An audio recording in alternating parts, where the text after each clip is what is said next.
To sleep well, you need to breathe well. Welcome back. It's our continuing series with Advent.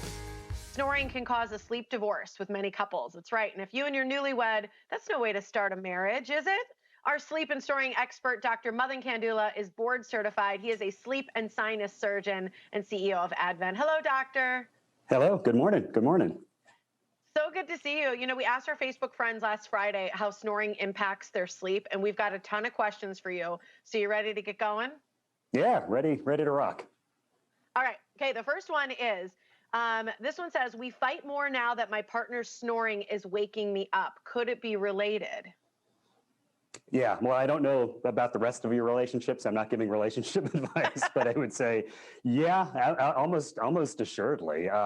We talk about snoring or sleep apnea being like an intruder that's sneaking into somebody's bedroom, and sort of what that intruder is doing is really hurting somebody's airway. It's when somebody's snoring that somebody's airway crying out for help at night, and so when you're sleeping next to a snorer, that sound is both annoying and it's also frightening, and it's sort of the next morning when the intruder leaves, sort of what's left behind is the damage that's been done. So it's damaging the person that's happening to, but it's certainly frustrating for those around that person, especially if you're in that same bed.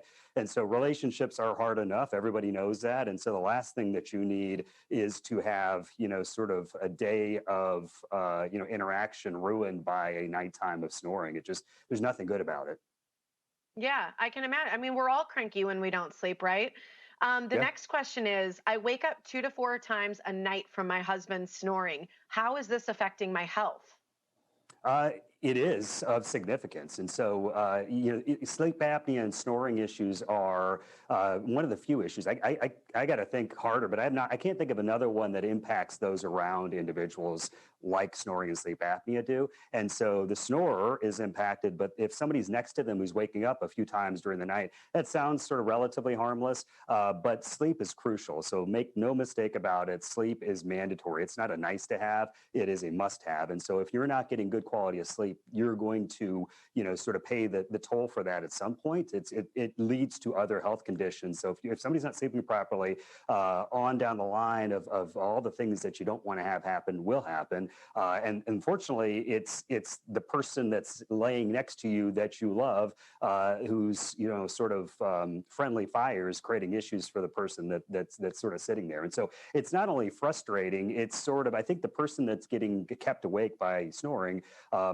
they understand the frustration that's involved there, but there's a health toll, there's a mental toll, a physical toll that, again, there's nothing good about it. So nobody wants to snore. Nobody wants to sleep next to a snorer. And so it's really a matter of sort of, raising your hand and saying, there's a problem here and we need to do something about it. I like what you said. It's not a nice to have, it's a must have sleep. I think that's a perfect takeaway from that, too. The next question I want you to answer is she said, the noise from my husband's CPAP bothers me more than his snoring. Are there other treatments available? There are, although I would ask that, I mean, a CPAP machine is a machine that folks wear who have sleep apnea that holds the airway open. So the newer machines are generally pretty quiet. It's usually like a fan. So I would just sort of question if the machine that they have is the latest and greatest, or maybe it's outdated. So, but yes, there are folks who can be kept awake by, fans and CPAPs and other things. And so I'd say a CPAP machine is a solution or a potential option for folks, but there are many other options. An option that works really, really well for a lot of our patients is an oral appliance. That's like a retainer that you can wear when you're sleeping at night. It makes no sound. All it's doing is it's sitting in your mouth between your upper and your lower teeth. It's keeping your mouth shut, but it's also pulling your lower jaw forward. So it's something that internally is holding somebody's airway open. A CPAP machine is an external device that sits on your bedside, and it's got a hose and it's pushing air in. So either way, your airway is held open. One makes some noise because it's a machine that's pushing air in there. The other one doesn't because it's not a machine. It's really a retainer. So both can work. There are other options other than that, but I would say, for folks who are bothered by the noise of a CPAP machine and the machine is actually working okay, an oral appliance almost is very likely to be a good option. Yeah. We only have a minute left. I want to try and get through 2 questions. So let's try and do these quickly. The next one is, Okay. my husband isn't concerned because he sleeps through his snoring. What can I say to motivate him to get help?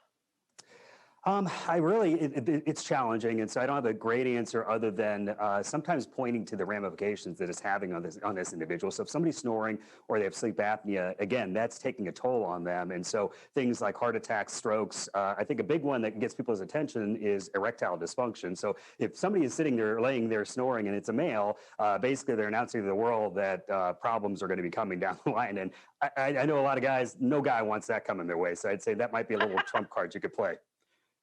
No girl does either. That's true. Okay. No. The last one, as quickly as you can here, is sleeping in separate bedrooms a good solution? Sounds like it could be related to the last one.